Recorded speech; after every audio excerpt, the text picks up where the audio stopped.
N'oubliez pas, si vous aimez nos vidéos, de cliquer sur le pouce, de vous abonner et de cliquer sur la cloche pour être informé de nos prochaines vidéos. Bonjour à toutes et à tous. C'est une joie de se retrouver aujourd'hui dans ce temple pour cet office de l'Église essénienne chrétienne. Pour commencer, je vous invite à vous poser sur votre chaise, à vous relier à la terre-mère qui nous porte et à vous relier à la lumière qui vit au cœur de votre être. Ressentez cette lumière qui vit au plus profond de vous. Reliez-vous à elle. Et irradiez la lumière de tout votre être à l'extérieur de vous. Ainsi, vous vous reliez au plus profond de vous-même. Vous vous reliez à l'éternité en vous. Vous êtes cette lumière. Vous êtes cette éternité. Vous êtes cette beauté, cette bonté. De toute éternité, vous êtes cela, cette lumière.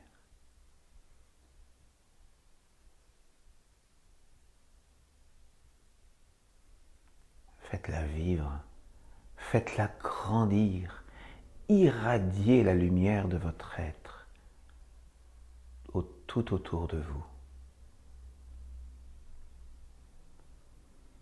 Et ressentez cette joie profonde d'être ici et maintenant dans ce temple, en lien avec l'essentiel, avec le plus pur, le plus beau et le plus sacré de vous.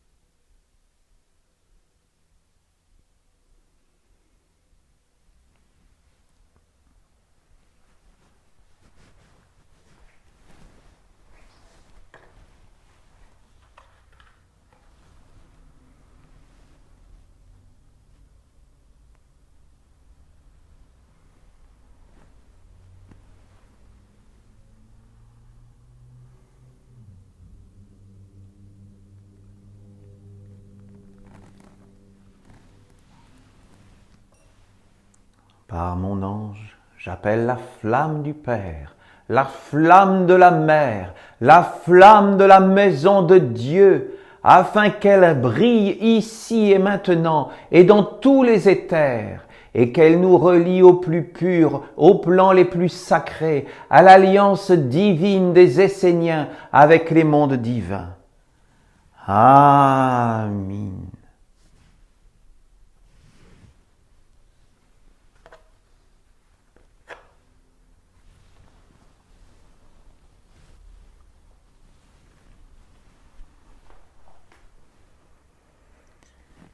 Je vous remercie. D'abord, pour commencer, je voulais vous donner quelques informations et pour les personnes qui nous suivent sur Internet, nos plus fidèles auditeurs, voilà, je cherchais le terme. Eh bien, donc, pour certains d'entre vous, vous vous êtes rendu compte que il y a quelques mois encore, notre association Église essénienne chrétienne de Nouvelle-Aquitaine s'est transformée en Église essénienne chrétienne France.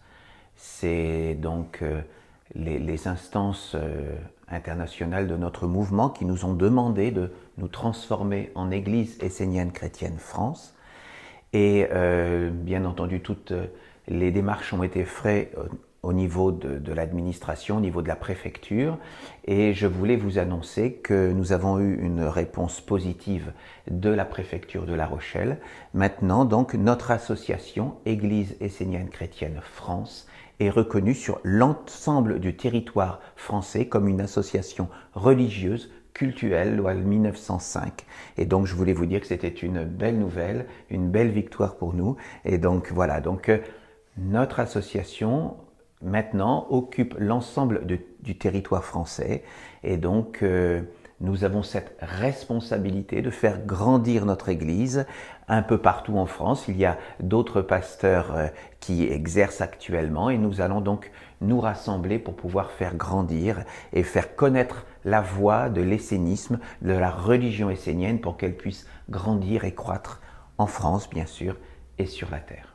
Voilà, donc je voulais vous apporter cette belle nouvelle. C'est vraiment une grande joie pour nous de partager ces informations avec vous. Nous allons donc maintenant, comme à notre habitude, commencer par un chant, le chant donc de l'Alliance.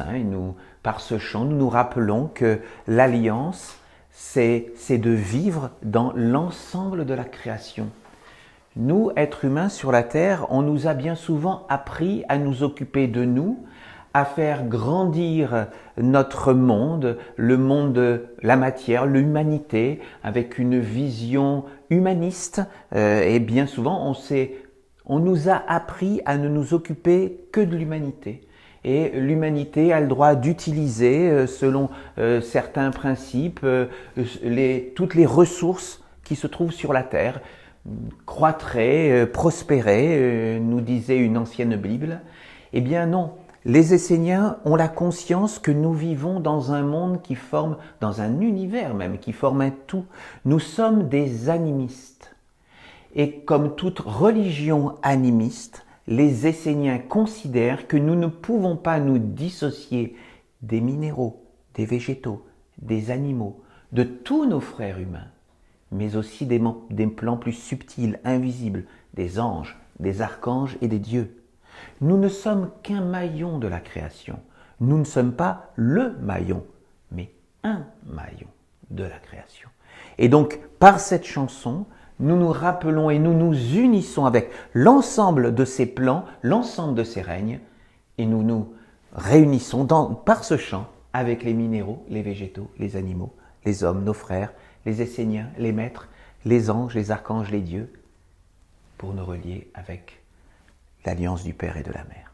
Voilà, c'est cela que nous voulons vénérer et nous voulons nous rappeler et vivre par ce chant. Nous vivons dans cette alliance. Maestro.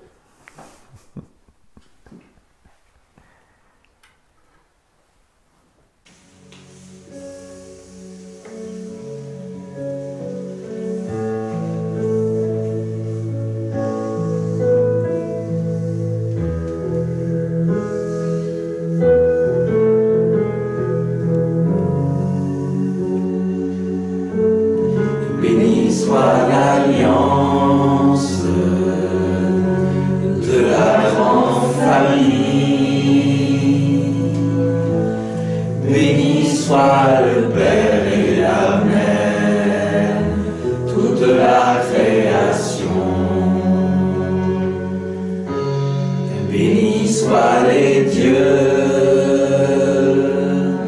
les archanges et les anges. Bénis soient tous les animaux, les plantes et les pierres. Bénis soient les maîtres, les garants de l'alliance. Bénis soient tous les hommes frères sur toute la terre.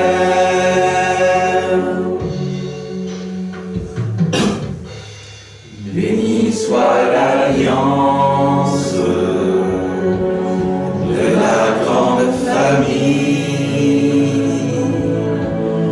Béni soit le Père et la Mère, toute la création. Béni soient les dieux, les archanges et les anges.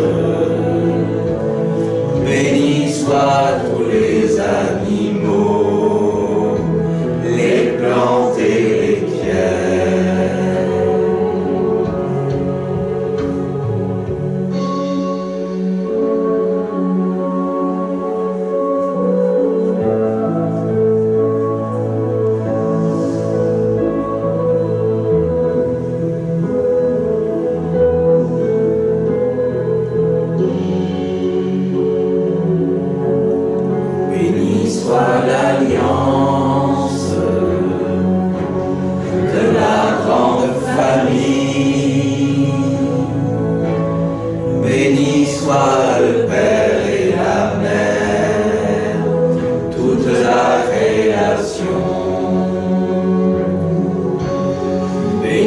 soient les dieux, bénis soient les dieux, les archanges et les anges. Bénis soient tous les animaux, les plantes et les pierres. Bénis soient les maîtres, les garants de l'alliance. Bénis soient tous les Esséniens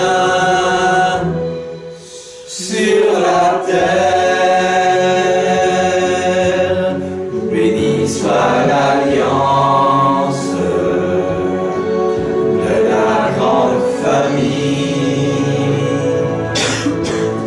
Béni soit le Père et la Mère, toute la création. Béni soit l'alliance par les maîtres incarnés qui honorent toute la création, le ciel et la terre, qui honorent le ciel et la terre, le Père et la Mère. Merci. Ensuite, nous allons maintenant aujourd'hui chanter un nouveau chant qui s'appelle « Renonce pas », qui a été écrit par l'un de nos pasteurs, Serge Bakéa, qui officie à Pau. Et donc, ce chant a des paroles très profondes et il faut prendre le temps de bien les écouter. Elles sont absolument magnifiques, pleines de sagesse. Et donc, nous allons partager ce chant avec vous. Si tu veux bien.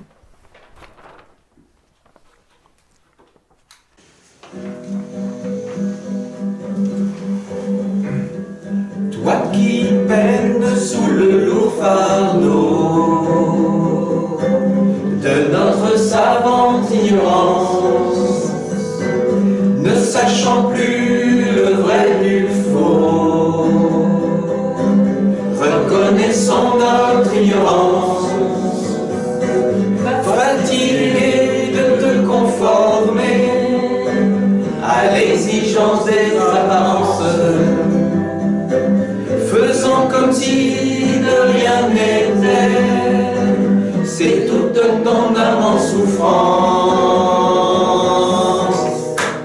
Renonce pas, renonce pas, renonce pas à la lumière. Renonce pas, renonce pas, renonce pas à ce qui t'éclaire. Renonce pas, renonce pas, renonce pas à ce qui t'élève.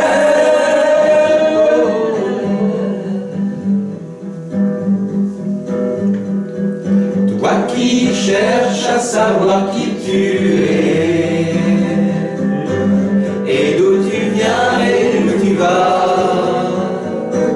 que ces questions ne t'ont jamais quitté. Pressentiment d'un je sais quoi, venir de rien ne se pourrait, et au-delà qui n'en paraît, la vie serait comme agencée d'un invisible lien sacré. Renonce pas, renonce pas, renonce pas à la lumière. Renonce pas, renonce pas, renonce pas à ce qui t'éclaire. Renonce pas, renonce pas, renonce pas à ce qui t'élève. Te libère d'une seule façon de voir, respirer un autre ciel, sortir la tête de ce brouillard, aller toujours vers l'essentiel.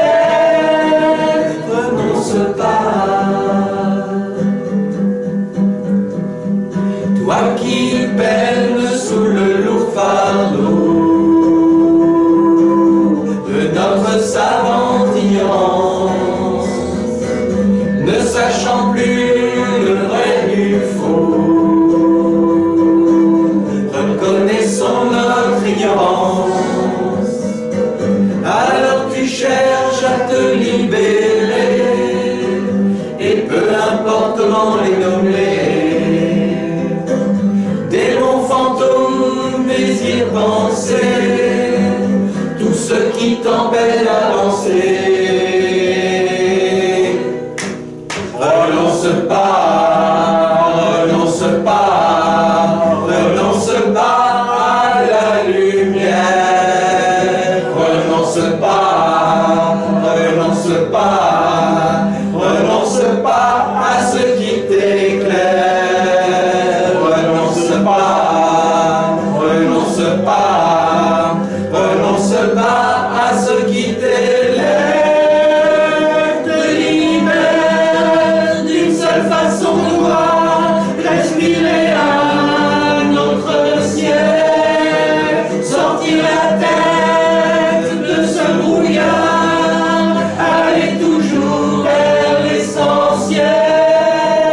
Renonce pas, renonce pas, renonce pas à la lumière. Renonce pas, renonce pas, renonce pas à ce qui t'éclaire. Renonce pas, renonce pas, renonce pas à ce qui t'élève.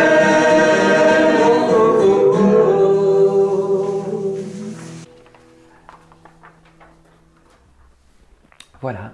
J'espère que ce nouveau chant vous a plu. Hein. Pour ceux d'entre vous partageaient ces instants en vidéo, vous avez pu voir les paroles s'inscrire et donc voilà, vous pouvez même vous chanter de votre côté, bien sûr. Donc maintenant nous allons nous retrouver dans un troisième chant, un chant que nous adorons particulièrement, le chant de l'ange de l'amour. Notre.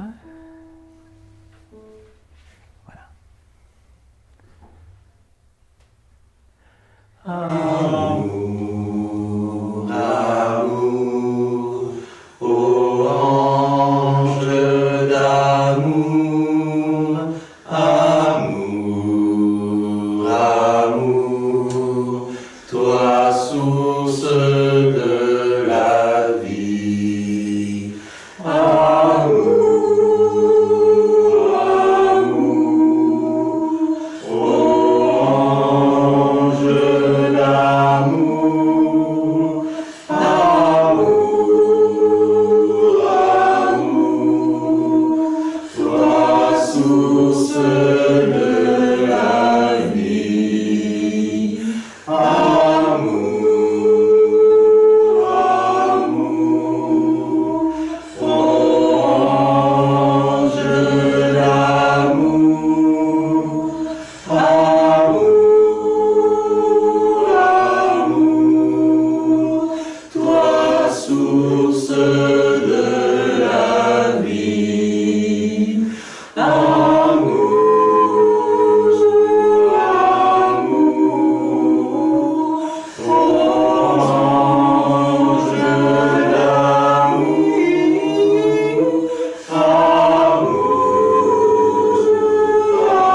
amour, toi source de la vie.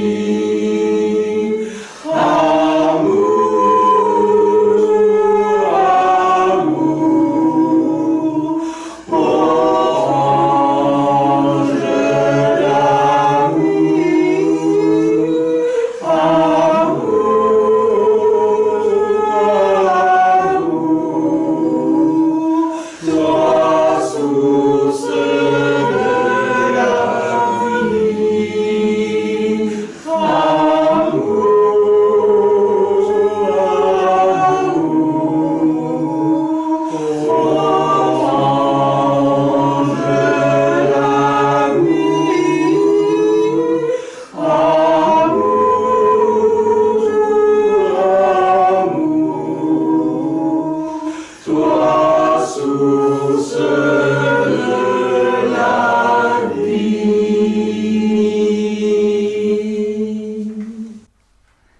Merci. Merci pour ce chant qui appelle l'ange de l'amour.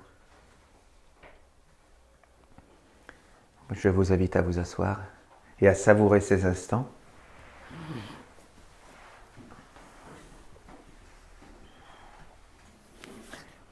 Aujourd'hui, en cette deuxième période de notre mois, nous allons étudier le 5e commandement de l'archange Gabriel, qui nous a demandé,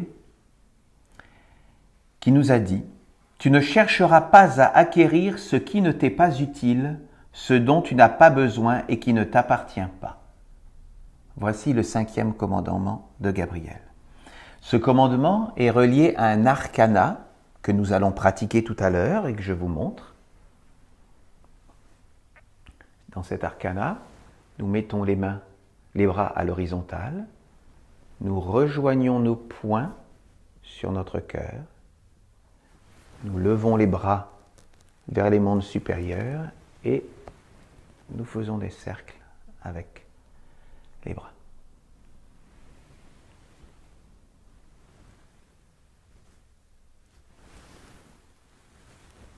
Voilà donc le 5e arcana de l'archange Gabriel que nous allons pratiquer tout à l'heure.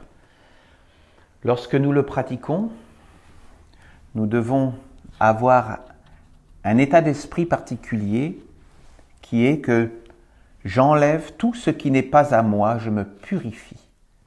C'est l'état d'esprit que nous devons avoir lorsque nous faisons cet arcana. Et donc, pour illustrer ce 5e commandement, je vais vous lire et faire quelques commentaires sur le psaume 250 de l'archange Gabriel, qui nous donne les explications sur ce commandement. « Tu ne chercheras pas à acquérir ce qui ne t'est pas utile, ce dont tu n'as pas besoin et qui ne t'appartient pas. » Ce commandement a pour but d'éveiller en l'homme le discernement. S'est-il identifié à son âme, qui appartient au monde divin, ou à son corps, qui appartient au monde de l'homme?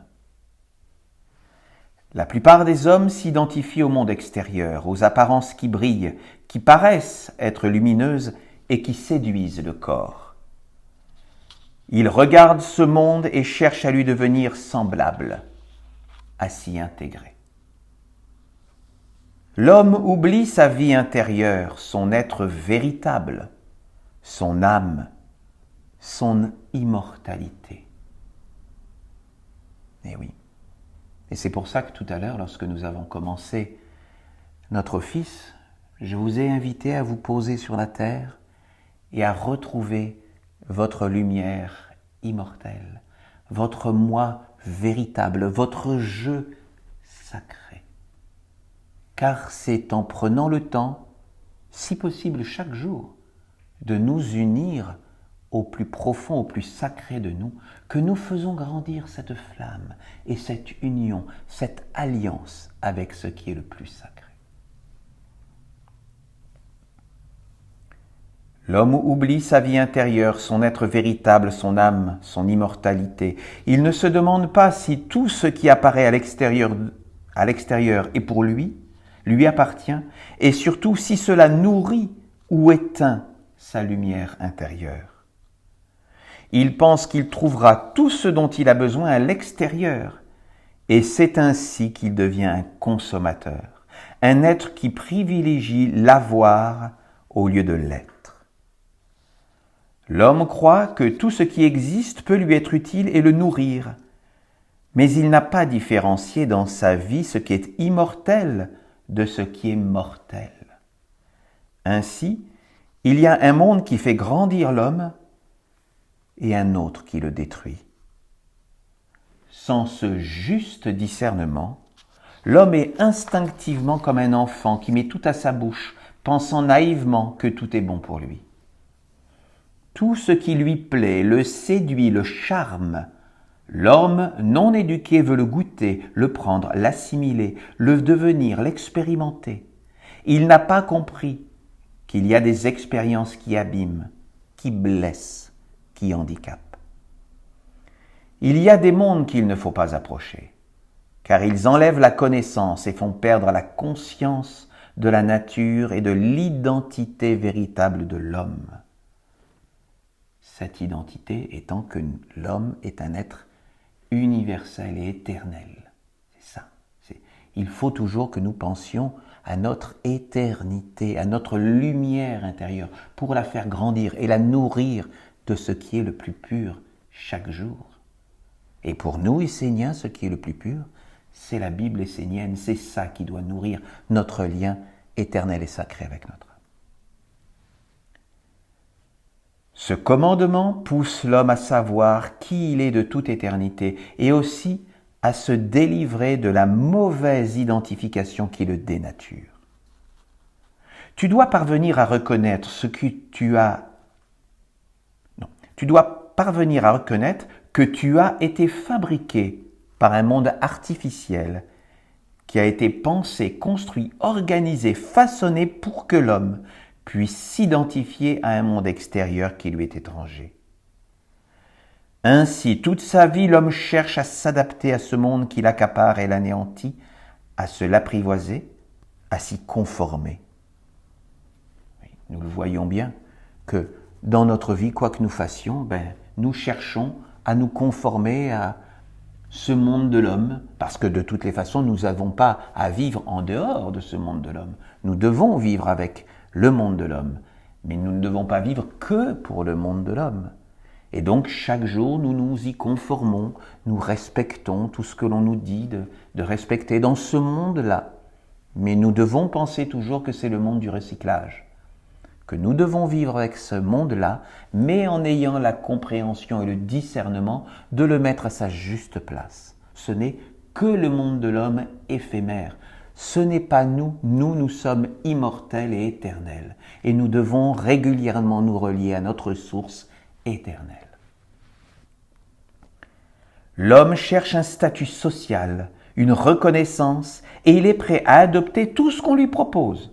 Une famille, un travail, une maison, des enfants, une vie emplie d'activités, afin d'avoir droit au bonheur qu'agite devant lui le monde des hommes mortels.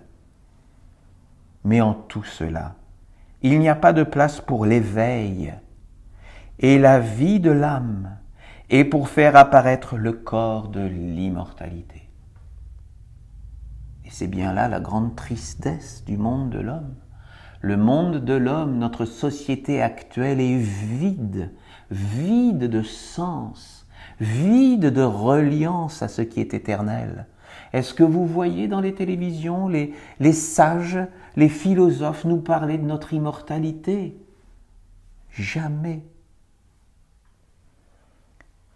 L'âme dit à l'homme qu'il a juste besoin de nourrir sa vie intérieure en conscience, par le culte des vertus angéliques, par le respect et le service des mondes qui plaisent au monde divin.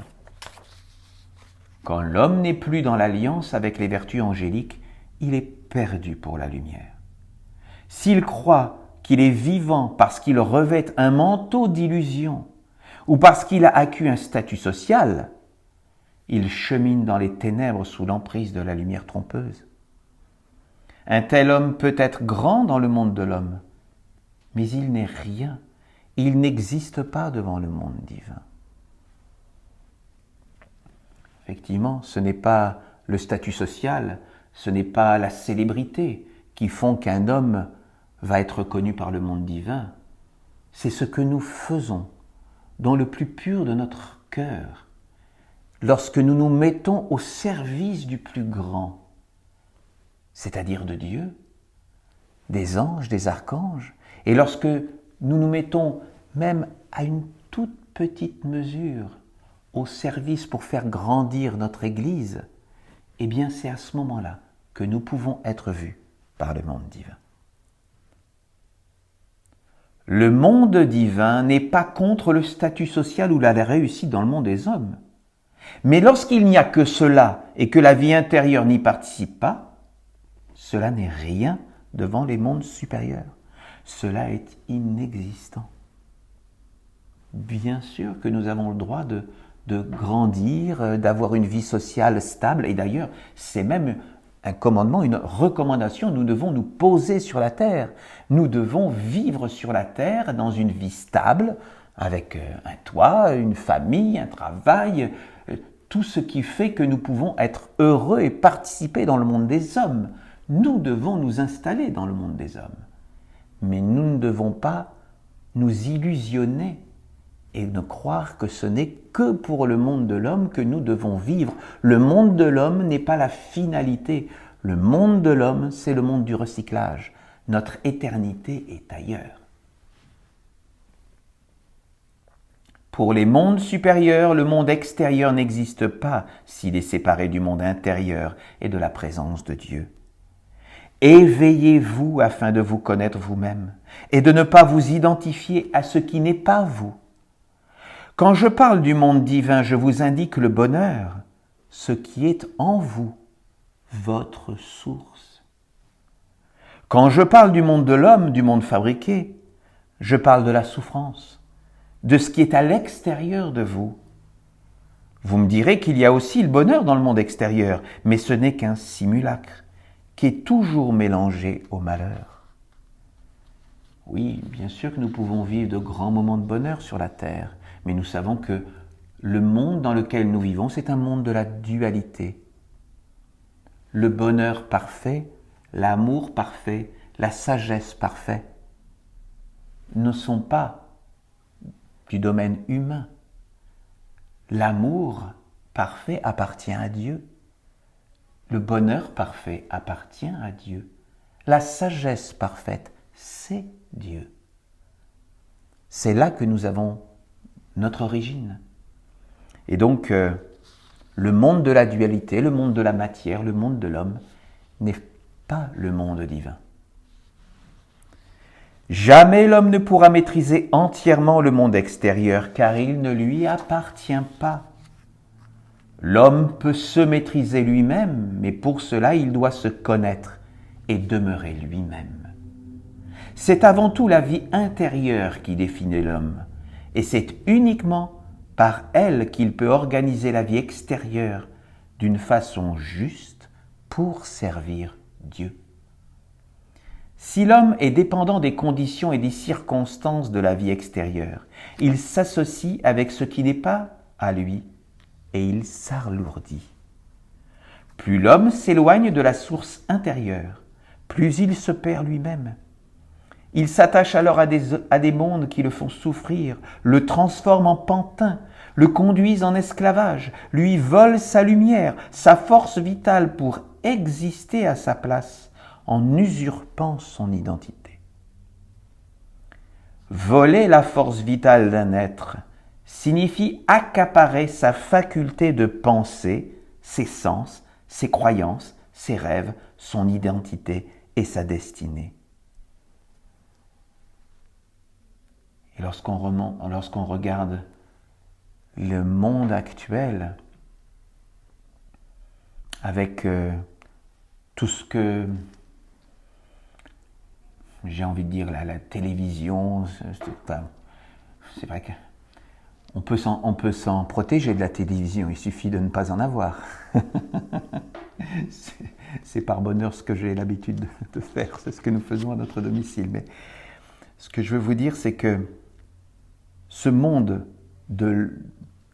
actuel est là pour s'accaparer de notre faculté de nos pensées, s'accaparer nos sens, nos croyances, nos rêves, notre identité, notre destinée.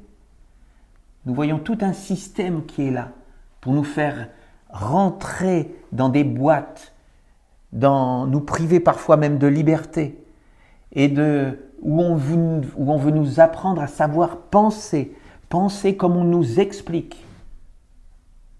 Il y a, on est de plus en plus corseté dans notre façon de penser, de ressentir, de vivre. Et c'est de cela dont nous devons nous extirper. Nous devons pouvoir penser par nous-mêmes en lien avec le sacré à l'intérieur de nous, en lien avec notre éternité.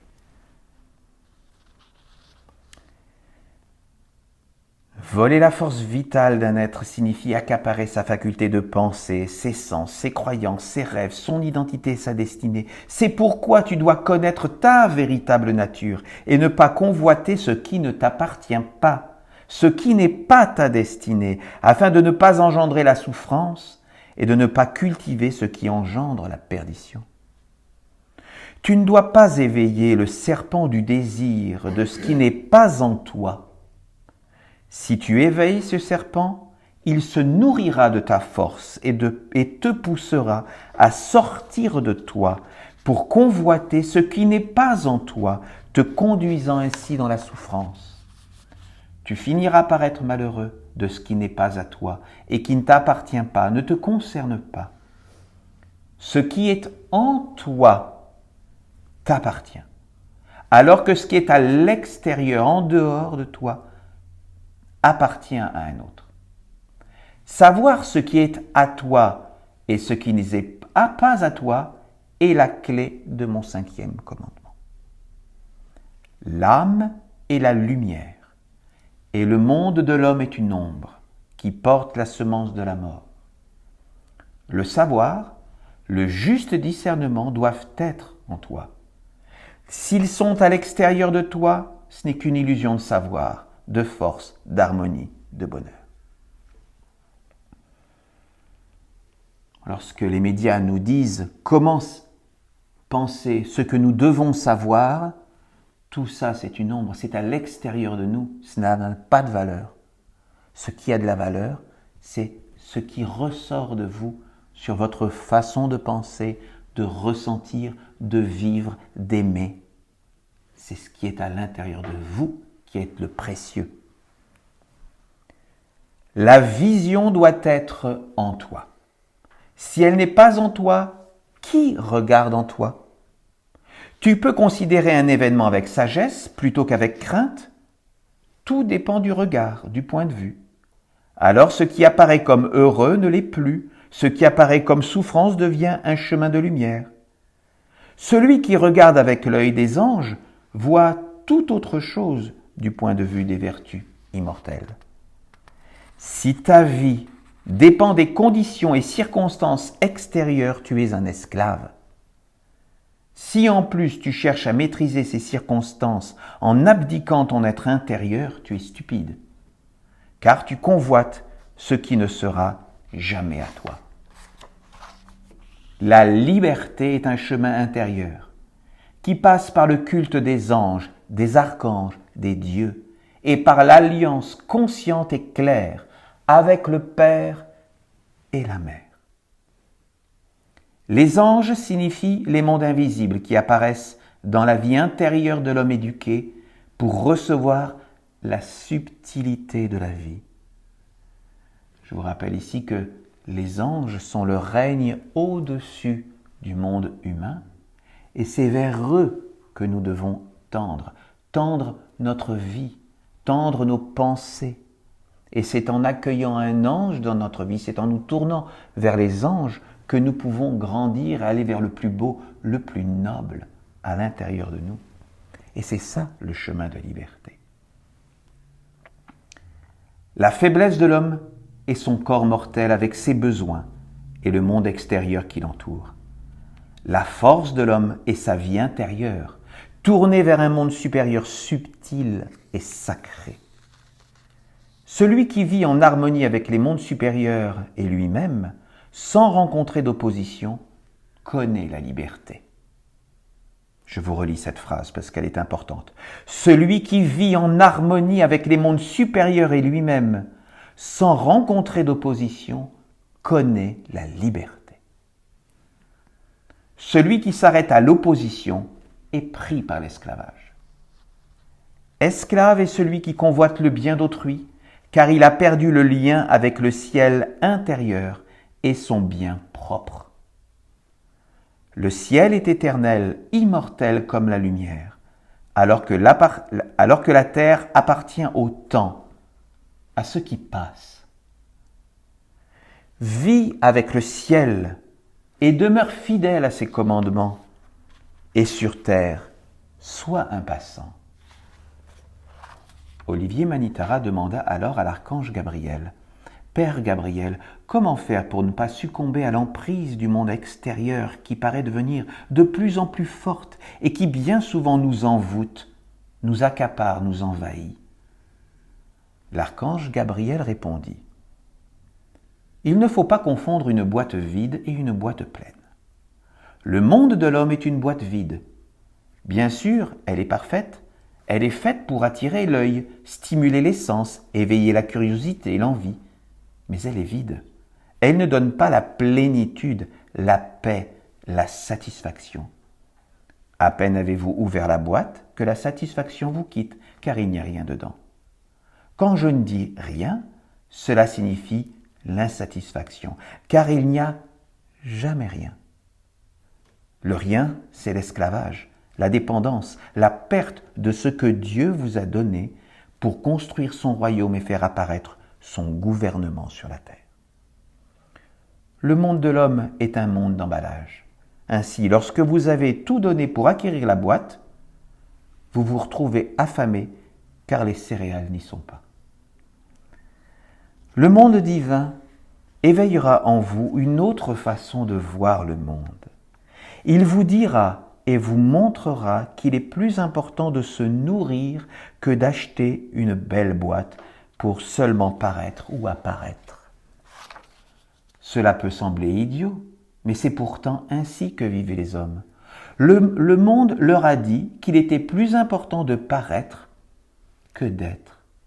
Alors ils font semblant pour tout, semblant de manger, de regarder, de penser, d'aimer, de vivre. Puis ils sont affamés et entrent dans la guerre. Tu me demandes comment résister à ce monde ? Je te réponds que l'on résiste à la stupidité en cultivant l'intelligence. Sache que l'intelligence appartient uniquement aux anges. Si l'homme est stupide et qu'en plus il se croit intelligent, il est très difficile pour lui de résister à ce monde des apparences et des forces destructrices, car il lui appartient. Il doit entrer dans la ronde des archanges pour être dans un cadre où il va recevoir l'éducation, la force et la formation nécessaires. Ensuite, il devra travailler sur lui, se discipliner pour se mettre au service de certaines valeurs fondamentales et universelles qui vont entrer dans la constitution de son nouveau corps. Voilà vraiment des paroles qui sont importantes. Nous devons comprendre que nous devons nous rééduquer pour vivre dans un autre monde et appeler à l'intérieur de nous des énergies plus subtiles, un sens nouveau à notre vie.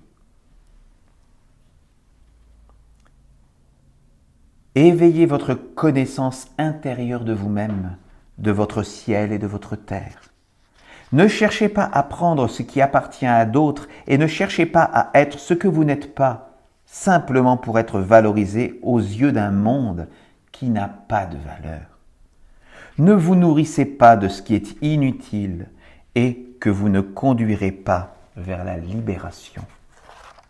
N'acceptez pas dans votre vie intérieure tout ce que vous voyez autour de vous et que vous rencontrez dans votre vie. Mettez des gardiens devant les portails de votre vie intérieure, afin de ne pas être fécondé par tout ce qui se présente à vous. Ne soyez pas conforme au monde de l'homme, mais demeurez vous-même en conscience et vérité. Dans le monde, prenez juste ce dont vous avez besoin pour plaire à votre âme et à votre Dieu. Ne cherchez pas à vivre dans le monde des apparences, mais cherchez la liberté, la légèreté, l'intelligence, la noblesse, la subtilité, afin que les mondes divins qui sont la source de votre existence puissent se réjouir de vous, vous apprécier, vous aimer et vous apporter leurs bienfaits. Si l'homme est déjà empli et accaparé de toutes parts, continuant à accumuler ce qui n'a pas de valeur, il ne reste plus de place libre pour accueillir la lumière dans sa vie. Si la lumière pouvait le toucher, elle lui dirait de s'alléger, de faire de l'espace et de revenir à des valeurs essentielles qui sont plus grandes que la mort. Mais l'homme ne veut pas entendre cette parole, il préfère dormir, rêver, s'abrutir, se saouler, consommer, ne pas faire d'efforts. Oui, ce sont vraiment des paroles remplies de sagesse. Parce que si nous sommes pleins de nos certitudes, si nous sommes certains de savoir ce qu'est Dieu, ce que sont les anges, les archanges, si nous sommes remplis de certitudes, de connaissances livresques du monde des hommes, comment faire de la place au mystère sacré, à ce qu'est Dieu, qui est insondable? Dans l'idéal, l'homme aimerait que tout soit fait et qu'il n'ait juste à profiter. Mais un tel monde n'existe pas, car l'homme est en devenir. Et il est à la conquête de sa destinée. Il n'est pas parfait. Il doit travailler sur lui pour prendre les rênes de sa vie, pour nourrir son âme et faire apparaître Dieu dans sa vie et dans la vie. Quel beau résumé!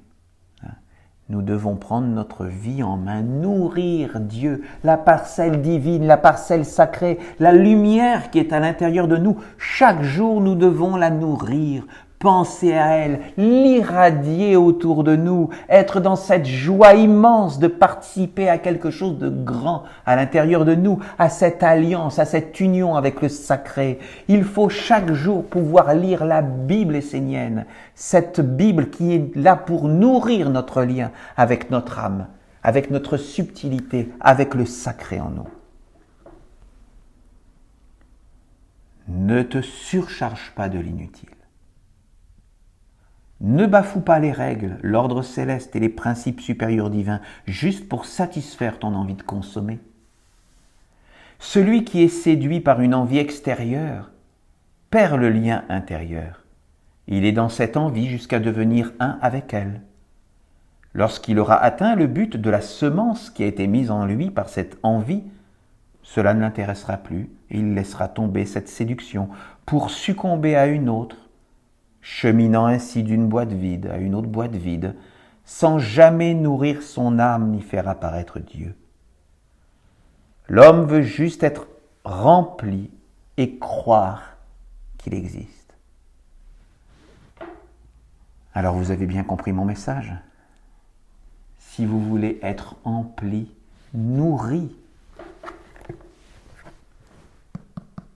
c'est la Bible essénienne qui est là pour vous nourrir, pour vous faire grandir, pour vous apporter le plus noble, le plus beau, le plus pur, et faire grandir le lien avec l'éternité en vous, avec votre lumière, avec votre beauté intérieure.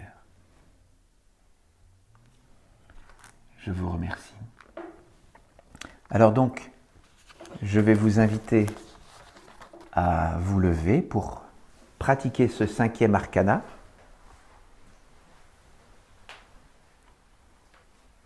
Nous nous mettons dans la position du disciple. Nous levons les mains à l'horizontale et nous refermons les poings devant notre cœur pour mettre les mains vers le ciel et voilà, accomplir.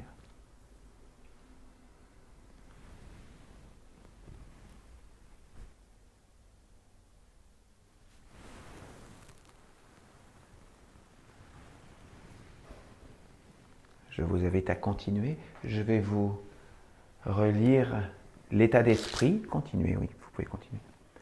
Je vous relis l'état d'esprit que nous devons avoir. J'enlève tout ce qui n'est pas à moi. Je me purifie.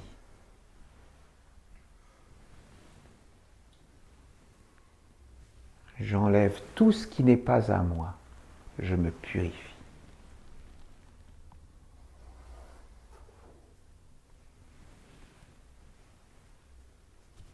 J'enlève tout ce qui n'est pas à moi. Je me purifie.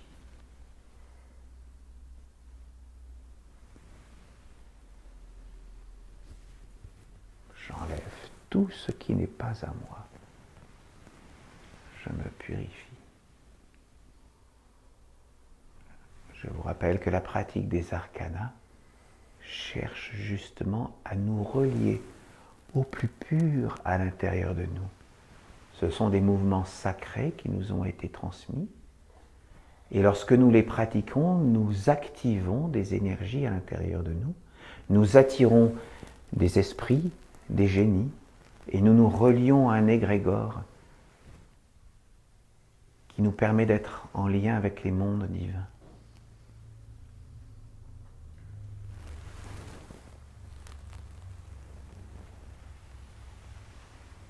Et vous pouvez continuer. Et je vous rappelle donc le commandement de l'archange Gabriel, le 5e commandement. Tu ne chercheras pas à acquérir ce qui ne t'est pas utile, ce dont tu n'as pas besoin et qui ne t'appartient pas.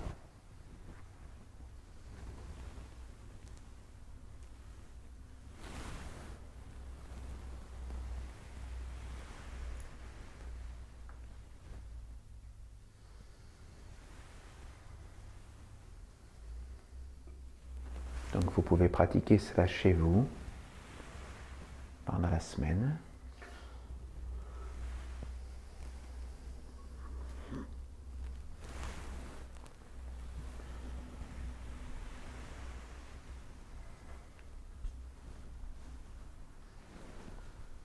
J'enlève tout ce qui n'est pas à moi, je me purifie.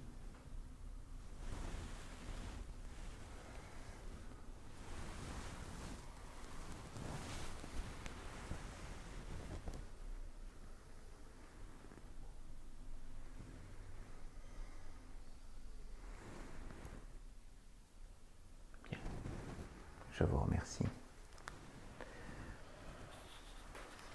Je vais vous inviter maintenant à recevoir la bénédiction de l'ange de la paix, si vous voulez vous approcher.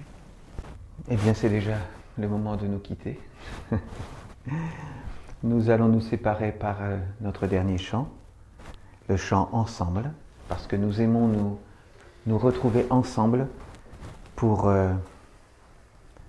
passer ces derniers instants, puis continuer à être ensemble par le cœur, par l'esprit, jusqu'à la prochaine fois où nous nous retrouverons, jusqu'à notre prochain office.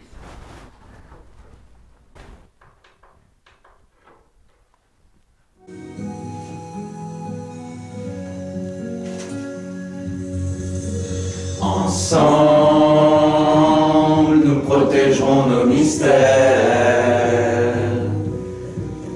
Ensemble, nous serons plus forts qu'hier.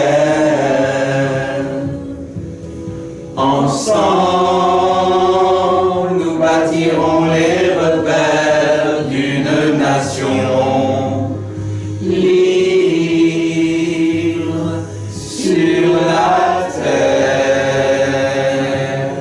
Ensemble, nous ouvrirons la porte de la vie. Ensemble, à l'Éternel, nous offrirons nos fruits. Apprendre à œuvrer pour fortifier notre alliance. Comprendre le sens profond d'une suprême conscience. Porte du mystère, porte de la lumière qui guérira la terre. La terre, répondons à l'appel d'une seule voix fraternelle afin qu'elle nous révèle un monde éternel.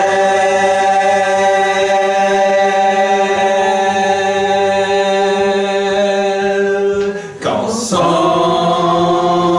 nous transformions le cours de l'histoire. Que ça semble un peuple qui trouvera la victoire. Victoire dans la perfection de notre mission sur terre. Au nom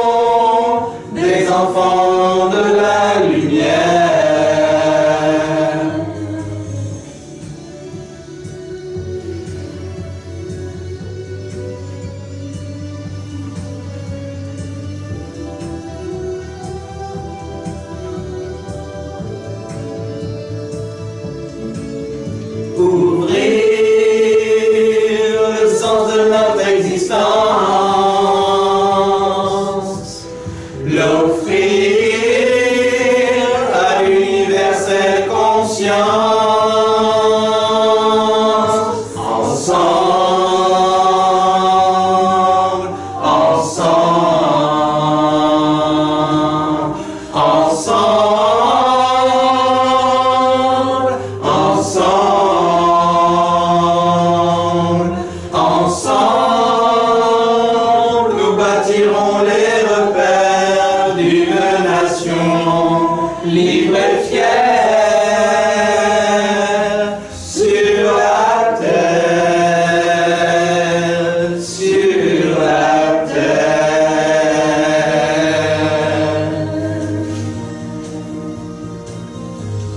sur la terre.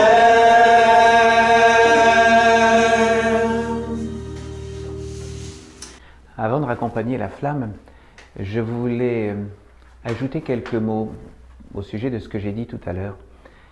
C'est-à-dire que pour nous, le monde des hommes n'est pas un monde à combattre. C'est-à-dire que bien sûr que nous dénonçons les extrémismes du monde de l'homme, nous dénonçons une certaine forme de médias qui sont là pour constamment nous faire peur, nous dire la façon de penser, nous apporter du prêt-à-penser, pré-mâché. Nous ne sommes pas là pour être, bien entendu, en guerre contre ce monde-là.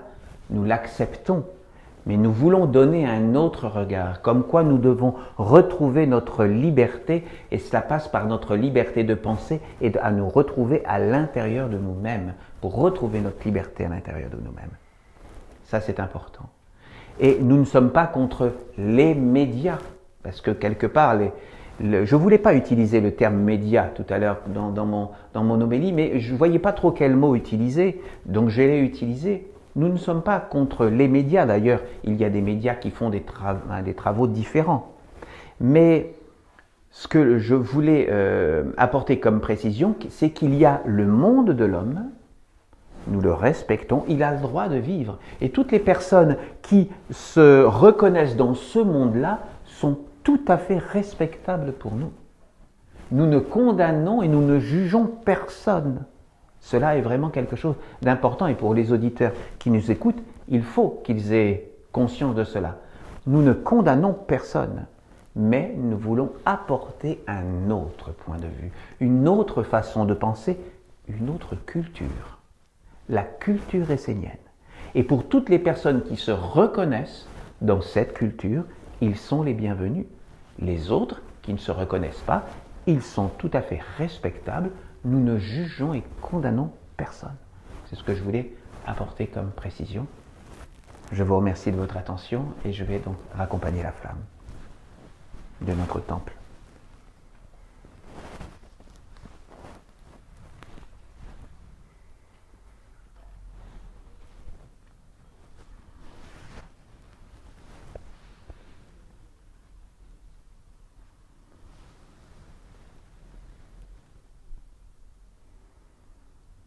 Par le plus pur de nous-mêmes, nous raccompagnons la flamme de notre temple.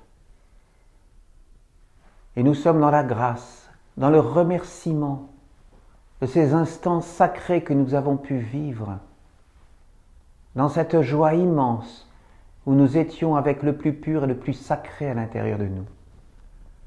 Nous raccompagnons cette flamme des mondes visibles vers les mondes invisibles. Et nous la remercions de nous avoir accompagnés, de nous avoir guidés de sa présence. Amen.